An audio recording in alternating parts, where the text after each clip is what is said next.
என்னுடைய வாழ்வு எல்லாருமே மூட சொல்றது காரணம் தம்பி ஒரு கொஞ்ச நேரம் பேசாம இரும், நீர் சிம்பிளா பார்லிமெண்ட் போகலாம். ஒன்றாக சேர்ந்து துரோகங்களாலும் குத்தி வீழ்த்தப்பட்ட தலைவரின் பாதையை தலைவர் தெரிவு செய்யுங்கள்.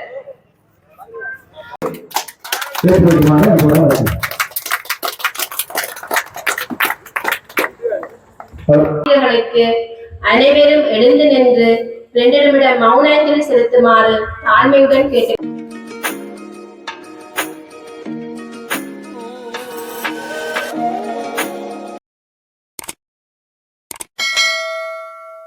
பஸ்ல இருந்தெல்லாம் வந்து கொண்டிருக்கேன். பரத்துறையில இருந்து லைன் வாசல் நடத்தி டாக்டரோட கூட்டத்துக்கு சொல்லிடுறதுக்கு மற்ற இவரும் வந்துட்டு வந்தாங்க. ஓ வணக்கம் டாக்டர் வந்துட்டு காணப்படுகிறது. இந்த சகோதர தமிழ் அரசியல்வாதிகள் சாராய கடைகளை தெருவுக்கு தெரு துறந்து எங்களது பிள்ளைகளை குடிக்க வைத்து இன்னொரு குற்ற சமூகமாக மாற்றி இருப்பதற்கான அடிப்படை காரணம் யார்? இது ஆரம்பமாகின்றது. முதல் நிகழ்வாக மங்கள விளக்கேற்றும் நிகழ்வு இப்போது இடம்பெறுமாறு வந்து மங்கள விளக்கேற்ற போறார்.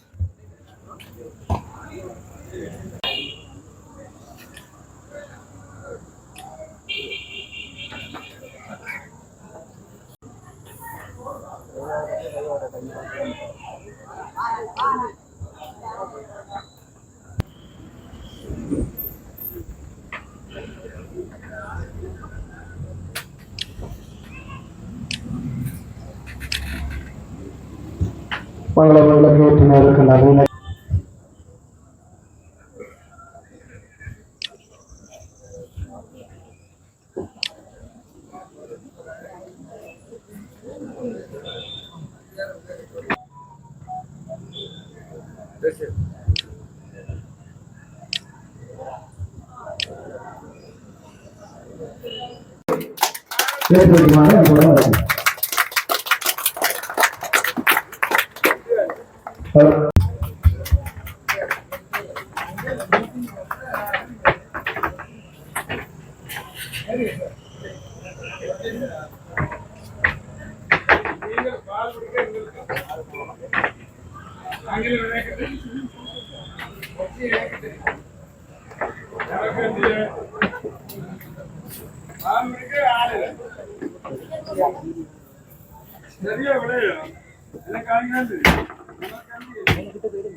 எம்மை இந்த இடத்தில் நின்று வீரத்தோடு களத்தில் போட செய்து கொண்டு இருக்கின்ற எமக்கு தமது உயிரை எமக்காக வித்துடலிட்ட மாவீரர்களுக்கு அனைவரும் எழுந்து நின்று 2 நிமிட மௌனாஞ்சலி செலுத்துமாறு தாழ்மையுடன் கேட்டுக்கொள்கின்றேன்.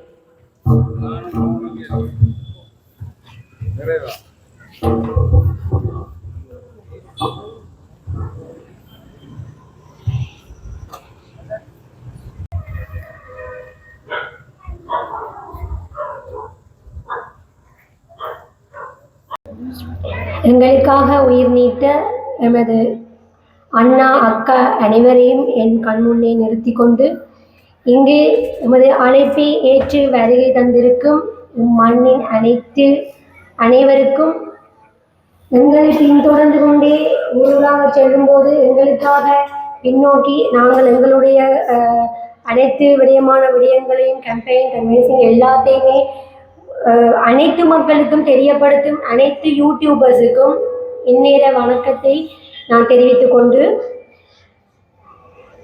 எமது குழுவின் தலைவரான ராமநாதன் அர்ச்சுனாவைக்கும் இந்நேர வணக்கத்தை தெரிவித்துக் கொண்டு இப்படியான ஒரு சந்தர்ப்பத்தை எனக்கு அரசியல் களத்துக்கு இறங்கியதுக்கு இப்படியான ஒரு சந்தர்ப்பத்தை வழங்கியதுக்கு அவருக்கு ஒரு மிகப்பெரிய ஒரு நன்றியை தெரிவித்துக் கொண்டு நான் இந்த விடயத்தினை ஷோர்ட்டா முடிக்கலாம் என்று நினைக்கிறேன். கூடி லைவில் போடுறதுக்கு அவருக்கு எந்த துணிவும் இருக்குமென்றதுல எவ்வித சந்தேகமும் உங்களுக்கு ஒரு துளியளவு சந்தேகமும் காணப்பட வேண்டாம். ஆகவே எங்களது வைத்தியர் அர்ச்சுனா ராமநாதன் இந்த குழுவுக்கு வைத்தியர் கட்டாயம் பார்லிமெண்ட்டுக்கு உங்களால் அனுப்பி செல்லப்பட வேண்டும் என்பது இந்த தாழ்மையான கருத்து. அத்தோடு வெளி மக்களின் ஒரு சில கட்சிகளின் தேவையில்லாத வதந்திகளை நம்பி எங்கள் குழுக்களிடையே பிரச்சனை, குழுக்களிடையே நாங்கள் ஒன்றாக இல்லை, அவ்வாறான வதந்திகளை தள்ளிவிட்டு அது பல கட்சிகள் தாங்கள் பிரிந்து காணப்படுவதற்காக எங்களை பின்தள்ளும் நிலை நோக்கி காணப்படுகின்ற செயற்பாடாகத்தான் நாங்கள் கண்டுகொள்கிறோம். ஆகவே அவ்வாறான வதந்திகளை பின்தள்ளி எங்கள் வைத்தியர் அர்ச்சுனா ராமநாதனின் சுயேட்சை குழு 17 ஊசி சின்னம், நீங்கள் வாக்கிடும் போது ஊசி சின்னத்துக்கு கட்டாயம் புல்லடியிட வேண்டும், 4 மூலைகளிலும் படாமல். காரணம், நீங்கள் விருப்பு வாக்கை தெரிவு செய்துவிட்டு ஊசி சின்னத்துக்கு வாக்களிக்காமல் வந்தால் எந்த கட்சிக்கு நீங்கள் வாக்களிக்கிறீர்கள் என்று தெரியாமல் அது நிராகரிக்கப்பட்ட வாக்காக சென்றுவிடும். இந்த தேர்தல் எங்களுக்கு ஒரு வரப்பிரசாதமாகும்.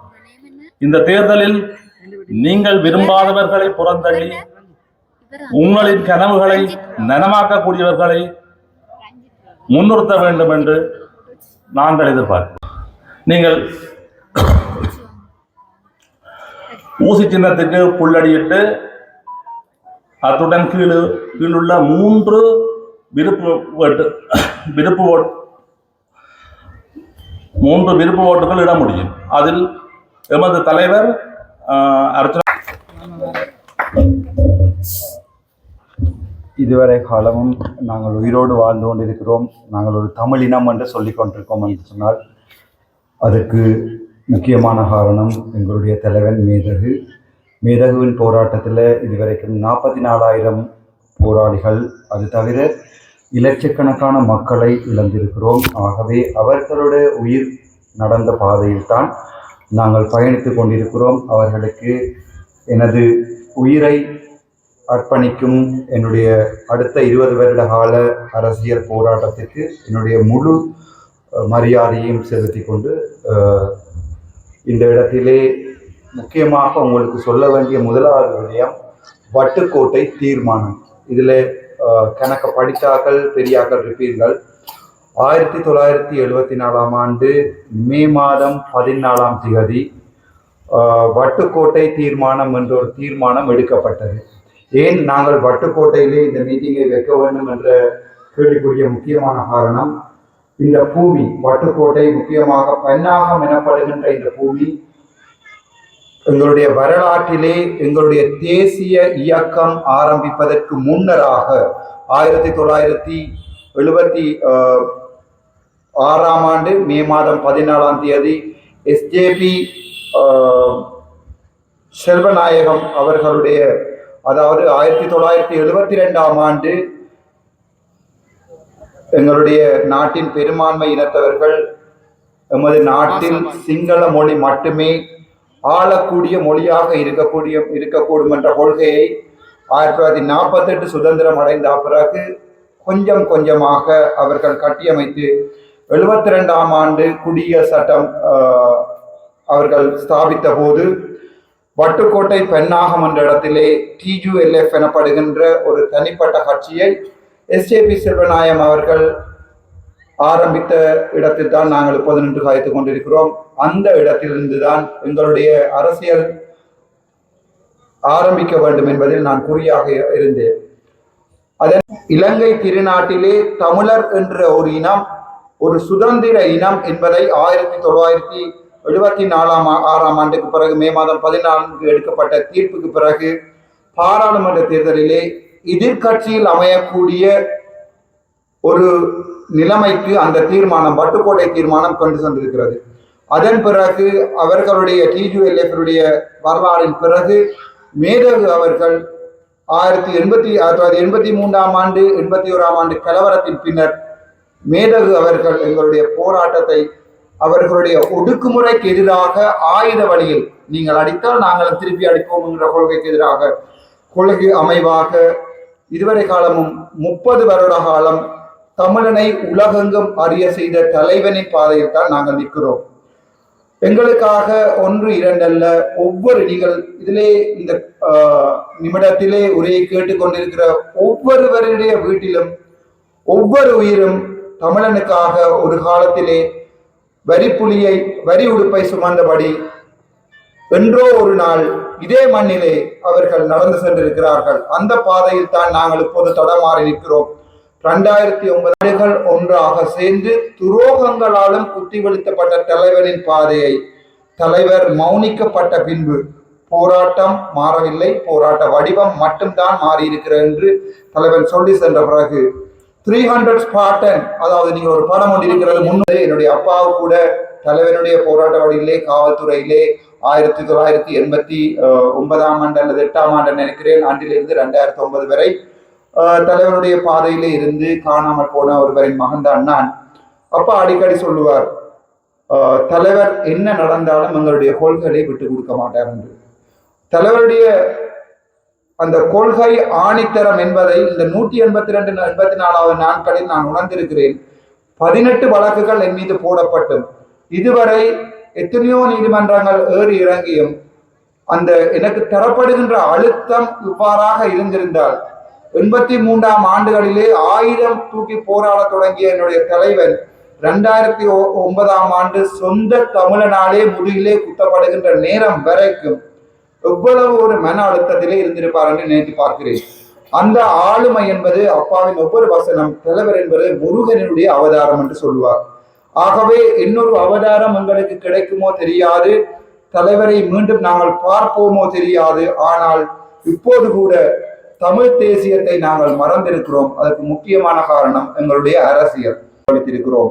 ஒவ்வொரு கட்சிகள், நான் இந்த கட்சிகள் சம்பந்தமாக கதைக்க விரும்பவில்லை, எந்த அரசியல்வாதிகள் நான் சம்பந்தமாக கதைக்க விரும்பவில்லை. அவர்களுடைய வரலாற்றை தேடி பாருங்கள். ஏழை எளியவர்களுக்கு அவர்கள் என்ன செய்திருக்கிறார்கள் என்பதை தேடி பாருங்கள்.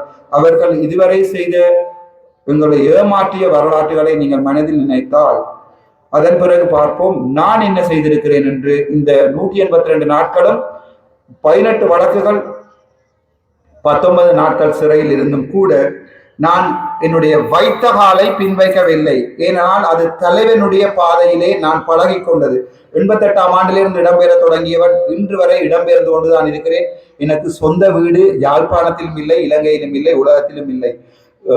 90ஆம் ஆண்டு பெரிய விழாவிலிருந்து இடம்பெயர்ந்த நாங்கள் இன்று வரை இடம்பெயர்ந்த இனமாக, நாங்கள் செத்த இனமாக இருக்கலாம், ஆனால் அழிந்த இனமாக. சாவகச்சேரிக்கு முன் அத்தனை மக்களும் அந்த வைத்தியசாலையை சுற்றி நின்று போக வேண்டாம் என்று சொன்ன போது கூட இப்போது கூட தமிழ் மொழி தெரிந்த போலீஸ் துறை அதிகாரிகள் அவர்கள் தமிழ் மொழி விளங்கும் என்று நினைக்கிறேன். சீனியர் டிஐஜி லூசியன் சார் அவர்கள் சொன்னார், புத்தா பொட்டகிதல வளண்டு மொனாரி திப்பு மினிசு பொட்ட கசை அது அப்படி வடிதி என்ற வினவாண்டு. அதாவது நான் தமிழில் சொல்கிறேன், அரசாங்கத்திற்கு எதிராக செய்யப்பட்ட மக்களால் செய்யப்பட்ட ஒரு போராட்டம், ஒரு தண்ணீர் புகைக்குண்டாக இருக்கட்டும் அல்லது ஒரு அடிதடியாலாக இல்லாமல் மக்களும் போலீசாரும் சந்தோஷமாக அங்கே போடப்பட்டிருந்த ஒவ்வொரு சோடா போத்தில் மூடிகளை கூட அவர்கள் துப்புரவு செய்தால் போயிருக்கிறார் என்றால் அது வைத்தியசாலை. வைத்தியசாலையில் ஆரம்பித்த எனது வரலாறு கொஞ்சம் கொஞ்சமாக வழக்குகளால் தள்ளப்பட்டு கொண்டு போய் கடைசியாக அரசியலுக்கு தள்ளப்பட்டிருக்கிறது. பிரேமதாஸ் அவர்கள் என்னுடன் தொலைபேசியில் உரையாடினார். அதை கூட நான் உங்களுக்கு மிகவும் ஓப்பன்னஸாக வெளிப்படையாக அந்த ரெக்கார்டிங்கை போட்டு காட்டியிருக்கிறேன். அதன் பின்பு தற்போது ஜனாதிபதியாக இருக்கின்ற his excellency president mister Anura Kumara Dissanayake அவர்களை கூட போய் சந்திப்பதற்கு நான் ஆவலாக இருந்தேன். ஆனால் அதே நேரம் எங்களுடைய தமிழ் மக்களுடைய அரசியல் தலைமைகள் சங்கு என்ற சின்னத்திலே ஒரு தலைவரை கொண்டு வந்து தமிழனுக்கு வாக்களிக்க வேண்டும் என்ற ஒரு கன்செப்டை கொண்டு வந்த போது நாங்கள் ஒரு பயிரை நடுங்கும் போது அந்த பயிரால் ஒரு பயன் வராமல் தண்ணீர் இறைப்பது முட்டாள்தனம். இந்த பயிருக்கு எந்த பயனும் வராது என்று தெரிந்தும் கூட ஒரு கணம் நான் யோசித்தேன், என்னுடைய தமிழ் மக்கள் உணர்ச்சி பூர்வமாக அவர்களுக்கு ஆதரவு வழங்கினால் ஏன் நான் வழங்கக்கூடாது என்றால். ஆனால் தெற்கிலே போய் கதைக்கும் போது உங்களுக்கு தெரியும், தெற்கிலே நான் பேராதனை வைத்தியசாலையிலே வேலை செய்திருக்கிறேன். அது தவிர கழுபோல வைத்தியசாலையிலே வேலை செய்திருக்கிறேன். நான் வேலை செய்கின்ற வைத்தியசாலையிலே சிங்கள மக்கள் தமிழ் மக்கள் எவ்வாறு என்னை அன்புடன் ஆதரிக்கிறார்களோ அதே மாதிரியே சிங்கள மக்களும் என்னுடன் அன்புடன் இருப்பார்கள். அங்கே நான் சிங்களத்தின்னு சொல்லுகிறேன், இங்கே 1-2 போலீஸ்கார் நிற்பார்கள். அப்போது கூட சொல்லுவேன், அப்பிட அப்பே தெய்யோ இன்னும் தமிழில் சொல்லுகிறேன். எங்களுக்கு எங்களுடைய இறைவன் இருக்கிறான் மேதகு. உங்களோட என்னை கபுடு காக்கா உங்களிடம் இருக்கிறது. நீங்கள் உங்களுக்கே தெரியும், கபுடு காக்கா என்று சொல்லி 2022ஆம் ஆண்டு அவர்களுடைய தலைமைகளை அவர்களே கிண்டல் அடித்துக் கொண்டிருந்தார்கள், ஊழல் செய்திருக்கிறார். அப்போது சொன்னார்கள் மேதகுவின் தான் சிங்களவர்களின் தலைவன் என்று. அந்த அளவுக்கு நாணயமானவன் எங்களுடைய தலைவன். தலைவனுடைய பாதையில் பயணிக்க நான் ஆசைப்படுகிறேன். தலைவனுடைய எந்த ஒரு ஆடப்பட முடியாது. ஆனால் மக்களிடம் நான் சொல்லக்கூடிய ஒரே ஒரு விடயம், நான் தலைவனின் பாதையில் மக்களுக்கு உண்மையாக இருப்பேன். இப்போது உங்களிடம் உதாரணமாக ஒரு குடும்பத்தை எடுத்து பார்த்தால், கணவன் அதை வெளிப்படையாக சொன்னவன் நான். என்னுடைய ஐடென்டி கார்டு நம்பர் 8618033295. எங்கேயாவது பணம் இருந்தால் தயவு செய்து எடுத்து தாருங்கள், நான் வைத்துக் கொள்கிறேன். நான் அந்த அளவுக்கு உண்மையானவனாக இருக்க ஆசைப்படுகிறேன். என்னுடைய சொத்து விவரம் உண்மையானவற்றை வெளியிட்டிருக்கிறேன். இன்னும் ஒரு 5 வருடங்களோ 10 வருடங்களோ நான் இந்த அரசியல் இருக்கும் போது எங்கெங்கெல்லாம் உண்மையான விடயங்கள் நடக்க வேணுமோ அங்கே நான் இருப்பேன். உதாரணமாக பார்ப்போம், ஒரு வைத்தியசாலையிலே ஒரு கேன்டீன் ஒன்றை நீங்கள் வாடகைக்கு விடுவதாக இருந்தால் அது மக்களுக்கு ஒழுங்காக அறிவிக்கப்பட்டு மக்கள் அதற்கு ஒழுங்காகவே விட்கோல் பண்ணி, அதாவது விலைகள். என்னுடைய ஒவ்வொரு சகோதரம் என்னுடைய எதிரா போட்டியில இருந்தாலும் ஒவ்வொரு சுயேட்சை குழு அண்ணாமரம் அக்காமரம் சொல்லிச்சு, நம் டாக்டர் ஊசி என்றது டாக்டர்கிட்ட சின்னம், அதை நாங்கள் எடுக்கிறது எங்களுக்கு மரியாதை இல்லை, அதை நாங்கள் உங்கள்கிட்டயே தாரோம். மாம்பழத்துக்கு அடிபட்டவங்க, மானுக்கு அடிபட்டவங்க, எல்லாத்துக்குமே 4-5 பேர் அடிபட்டவை. ஆனால் ஊசிக்கு மட்டும் யாருமே அடிபடையில. ஏன்னா அவைக்கு தெரியும் அது என்னுடைய சின்னமாகத்தான் இருக்க வேண்டும் என்பது. நான் இந்த நிமிடத்திலே உங்களுடைய கடைசியாக சொல்ல வேண்டியது, எந்த ஒரு அரசியல்வாதியாவது உங்களிடம் உண்மையாக இருப்பாராக இருந்தால், ஒவ்வொரு ஏழைக்குமாக யாராவது அரசியல் செய்வாரா இருந்தால், அது எந்த அரசியல்வாதி என்றாலும் விரும்பின அரசியல்வாதிக்கு நீங்கள் வாக்கு போடுங்கள். உங்களுடைய அரசியல்வாதிகளிடம் கேளுங்கள், உங்களுடைய சொத்து விவரம் என்ன, உங்கள் மனைவியின் சொத்து விவரம் என்ன, உங்களுடைய தட்டார சந்தியில் உங்களுடைய ஃபுட் சிட்டி இருக்கிறதா, செட்டு தெருவில் 10 பரப்பு காணி, ஒரு பரப்பு காணி கிட்டத்தட்ட 200 லட்சம் பெறும். 10 பரப்பு காணியை ஒரு எம்பி வேண்டுவதாக இருந்தால் 30 வருடத்துக்கு மேலாக வேலை செய்ய வேண்டி வரும். ஆகவே அவ்வாறு இந்த பக்கமே வராம 5வது வருடம் மறுபடியும் ஒரு மேடையை போடுவார்களாக இருந்தால் அப்படியானவருக்கு வாக்களிப்பது எங்களை நாங்களே யானை தென்தலையிலே மண்ணள்ளி போட்டுக் கொள்ளும் என்பார்கள். அவ்வாறான செயற்பாடாக இருக்கும். உங்கள் வீடு தேடி வருகின்ற ஒவ்வொரு அரசியல்வாதியையும் உற்று நோக்குங்கள், வரலாற்றை உற்று நோக்குங்கள். இவர்கள் என்ன செய்திருக்கிறார்கள், இனி என்ன செய்வார்கள், அவர்களுடைய ஒரு இனப்படுகொலை நடக்கையில அதை நாங்கள் மறப்போம் என்றெல்லாம் அறிக்க விட்டால் ஒவ்வொரு தமிழரும் என்ன கல்லால் அடிச்சு சொல்லலாம். தமிழண்ட வரலாறு நாங்கள் ஒவ்வொரு நாளும் ஞாபகம் வச்சிருக்கோம். எங்களுக்காக போராடி எனக்கு இப்ப விளங்குது 180 நாட்கள்ல எனக்கு எவ்வளவு கஷ்டமாக இருக்கும் என்றால், தலைவனுக்கு 30-32 வருடங்கள் எவ்வளவு கஷ்டப்பட்டிருப்பான். எத்தனை வெளிநாடுகள், எத்தனை ரேடர், எத்தனை மல்டிபரல், எத்தனை கிபிர், எத்தனை மிக் ஜோதிச்சு பாருங்கள். ஒவ்வொரு போராட்டங்களையும் திட்டமிட்டு, அது ஆணையரவா இருக்கட்டும் அல்லது முல்லைத்தீவு சமரா இருக்கட்டும், ஒவ்வொரு போராட்டங்களையும் திட்டமிட்டு செய்த தலைவனுடைய மனத்துல இருந்த கவலை அந்த கடைசி நிமிடங்கள்ல எப்படி இருந்திருக்கும் என்பதை சற்று சிந்தித்துக் கொள்ளுங்கள். இப்போது நீங்கள் வாக்கிட வேண்டுமாக இருந்தால் உங்களுக்கு உண்மையாக இருக்கின்ற எங்களில் ஒருவன். என்னுடைய வாழ்வு எல்லாருமே மூட சொல்றது காரணம், தம்பி ஒரு கொஞ்ச நேரம் பேசாம இரும், நீர் சிம்பிளா பார்லிமெண்ட் போகலாம், அந்த துவக்க தொட்டு தான் பார்ப்போம் என்று சொல்லி சிங்களவன் விரும்பினா தொட்டு பார்ப்போம். ஆனா அந்த நிலைமைக்கு போகக்கூடாது நினைக்கிறேன். நாங்கள் அந்த அளவு நிலைக்கு போக வேண்டிய தேவையை அந்த மாதிரி உளவுப்பட நீதிமன்றம் வங்கி என்ன இருக்கல எங்கள்கிட்ட எல்லாத்தையும் கட்டி அமைச்சதை துரோகத்தால இழந்து நிக்கிறோம். திருப்பி கட்டுற நிலைமைக்கு நீங்க கொண்டு வந்து வைப்பீங்களா? இந்த முறை அது மொக்குத்தனமா இருக்கும். நாங்கள் தமிழன், இதே வட்டு போட்ட பிறகு நான் தான் ஆள வேண்டும், சிங்களவன் ஆளக்கூடாது சொன்னவன் தான் SABC நாயகம். அதனால் தான் இந்த மண்ணிலே நான் கலைக்கணும் என்று ஆசைப்படுறேன். என்னுடைய வாயை பாராளுமன்றத்துக்கு உள்ளுக்குள்ள அடக்கி ஒரு போராட்ட ஆயுத குழுதான் JVP எனப்படுகின்ற NPP. ஒரு காலத்திலே 87 அந்த நிலைமைக்கு சிங்களவன் எங்களை கொண்டே விடாத வரைக்கும் நான் தமிழனா இருப்பேன். ஒவ்வொரு தமிழனுக்கும் உண்மையாக சொல்லுவேன், நான் தமிழன். திருப்பவும் சொல்றேன், 86ஆம் ஆண்டுல இருந்து ஒவ்வொரு நாளா நான் முதலாக்கு வர்றாங்க இல்ல, ஒரு நாளைக்கு இதே பெட்ரோல் அந்த கொடி இருக்கும், சரிதானே? ஒரு நாளைக்கு நாங்கள் ஏற்கனவே என்ற தேசிய கொடியா இருக்கும் அதை அவர்கள் மாற்றம் என்று சொல்வார்களா இருந்தால் சர்வதேசத்தோட போய் கலக்கும். ஆனால் எங்களுடைய போலி தேசிய அரசியல்வாதிகள் மாதிரி நாங்கள் செய்ய மினிமம் அங்க கலைக்கிறது தேசியம் மட்டுமா தான் இருக்கும். சிங்களவனுக்கு பிடிச்சா ஒன்று அசைந்து கொள்வோம், பிடிக்கல வடக்கு கிழக்கு திருப்பி காட்டுவோம். தேங்க்யூ. நன்றி, வணக்கம். டாக்டர் ராமன் அவர்கள்.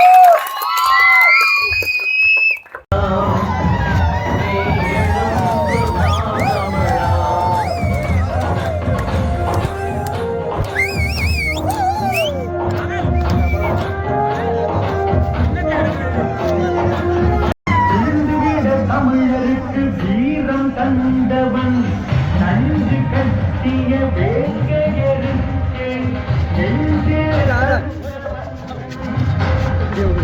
நம்ம நாட்டு அரசியலை நார் குறித்தவன் மருத்துவத்தின் கடவுளாய் மாறுகின்றவன்